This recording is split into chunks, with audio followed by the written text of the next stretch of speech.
Baiklah, selamat datang. Perkenalkan, nama saya Suryo Satrio. Dan pada kesempatan kali ini saya akan melakukan sebuah tutorial bagaimana caranya kita menganalisa koneksi pada komputer ataupun laptop menggunakan Netstat. Nah, apa sih itu Netstat? Jadi Netstat itu sendiri merupakan sebuah tools yang lumayan penting yang dapat digunakan untuk memverifikasi sebuah koneksi. Dan Netstat ini bisa diakses dengan menggunakan CMD. Untuk fungsinya sendiri, kalau kalian pernah menggunakan Wireshark, maka Netstat itu memiliki fungsi yang kurang lebih sama. Tapi Netstat ini memiliki tampilan yang lebih simpel. Mungkin lebih bagus kita langsung demo saja. Pertama kita harus akses CMD. Dan saat kita sudah masuk ke CMD, kita hanya perlu menuliskan Netstat, mengetikkan Netstat, dan dia akan memperlihatkan koneksi yang aktif pada saat itu. Nah, bisa kita lihat bahwa di Netstat ini hanya menampilkan 4 kolom saja, yakni pertama terdiri dari protokol. Protokol ini maksudnya adalah protokol yang digunakan untuk koneksi tersebut. Lalu local address ini merupakan identifikasi dari komputer kita, dia menggunakan IP address apa dan juga port number apa. Lalu selanjutnya ada yang dinamakan foreign address. Ini merupakan tujuan dari perangkat yang ingin kita melakukan hubungan koneksi. Terdirinya sama dengan local address, yakni terdiri dari IP address dan juga port numbernya. State ini merupakan status dari koneksi tersebut. Apakah dia menunggu atau sudah terhubung. Nah, sebelum kita lebih maju, maka kita perlu mengetahui beberapa state yang ada di Netstat. State pertama yakni listen. Nah, state ini berfungsi untuk memberitahukan kita bahwa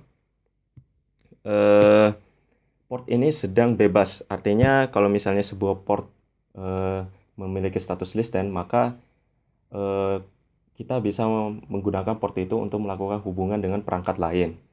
Lalu selanjutnya yakni ada yang dinamakan statusnya itu established. Nah, kondisi ini merupakan status yang terjadi jika perangkat tujuan dan juga perangkat kita sudah sepakat untuk melakukan hubungan koneksi, dan akhirnya jika sudah masuk dalam status ini, maka antara perangkat tujuan dan perangkat kita itu sudah bisa melakukan transmisi data. Itu untuk established. Lalu ada yang dinamakan sign send. Nah, untuk status sign send ini sebenarnya adalah status di mana pada saat kita menunggu sebagai klien itu menunggu setelah kita mengirimkan pemberitahuan kepada perangkat tujuan untuk melakukan hubungan koneksi. Nah, pada saat kita menunggu balasan, port kita itu akan memiliki status sign send. Lalu ada yang dinamakan sign received. Nah, untuk sign received ini sebenarnya status yang terjadi di perangkat tujuan. Jadi pada saat misalnya kita sudah mengirimkan permintaan untuk membuat koneksi, maka perangkat tujuan akan membalasnya juga, dan pada saat dia menunggu respon sekali lagi dari kita bahwa koneksi ini akan dilakukan, maka status mereka di sana itu menjadi send receive. Lalu selanjutnya ada yang dinamakan time wait. Nah, time wait ini statusnya terjadi jika misalnya nih kita sudah melakukan transmisi data di status established, lalu kita ingin memutuskan koneksi dari kita ke perangkat tujuan. Makanya pada saat kita mengirimkan permintaan untuk memutuskan koneksi, maka port kita akan mengalami status time wait. Nah, jika setelah itu ada yang dinamakan closed wait.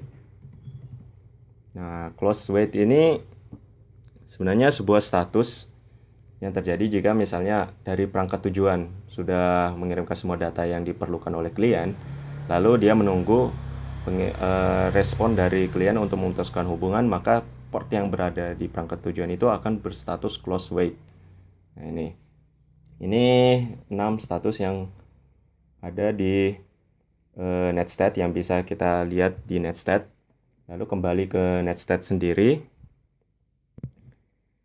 Ya, jadi di netstat sendiri itu sebenarnya ada beberapa perintah yang bisa kita gunakan, dan untuk melihat perintah apa saja yang bisa kita gunakan, kita bisa melakukan netstat min tanda tanya, dan itu akan memperlihatkan semua perintah-perintah yang bisa kita gunakan di netstat ini. Nah, untuk kali ini kita hanya akan menggunakan beberapa saja, yakni pertama untuk netstat min a. Nah, kegunaan dari netstat min a ini sendiri yakni menampilkan semua port-port yang bisa kita gunakan untuk melakukan hubungan koneksi dengan perangkat lainnya, mulai dari protokol TCP dan juga UDP. Di sini kita bisa lihat bahwa terlihat bahwa list status dari TCP sendiri sudah listening. Ini artinya untuk port ini di komputer ini bisa kita gunakan untuk melakukan hubungan koneksi dengan komputer lainnya, dan beberapa ada yang sudah established, artinya sudah terhubung, dan juga ada yang close wait, yaitu menunggu untuk perintah untuk dimatikan. Nah, misalnya seperti yang kita lihat bahwa kalau kita menuliskan perintah netstat, maka kita bisa melihat untuk foreign address-nya sendiri masih menggunakan domain name. Nah, kita ingin melihat nih, ini kan akan susah untuk kita identifikasi. Untuk bisa mempermudah supaya kita bisa mengidentifikasi perangkat tujuan kita ini apa, maka kita bisa menuliskan netstat min n. Nanti hasil dari min n ini adalah translate dari domain name hasil dari netstat ke dalam bentuk numerikal. Jadi yang semula pertama IP address yang menggunakan domain name, maka dia akan berubah menjadi IP address, yaitu dalam bentuk numerikalnya. Dengan ini kita lebih mudah untuk mengidentifikasi perangkat yang sedang terhubung, seperti itu. Lalu, dan netstat min n ini juga bisa dikombinasikan dengan perintah lainnya, yakni misalnya sebagai contoh, kita mengkombinasikan netstat min n ini dengan A. Jadi kita ingin melihat hasil dari A ini dalam bentuk numerikal, maka kita bisa menggabungkannya dengan cara netstat min n A. Maka setelah kita melakukan itu, hasil yang kita dapatkan akan berupa hasil dari netstat min A, tapi sudah ditranslate dengan min n. Jadi kita bisa lihat hasilnya berupa sebuah numerikal, dan ini identik dengan hasil min A. Jadi hanya sekedar untuk ditranslate saja. Dan ini akan memudahkan kita untuk mengidentifikasi koneksi apa yang sedang terjadi dan sama siapa sih kita terkoneksi untuk saat ini. Oke, saya rasa itu saja tutorial singkat penggunaan netstat untuk kali ini. Lebih kurangnya mohon dimaafkan. Terima kasih.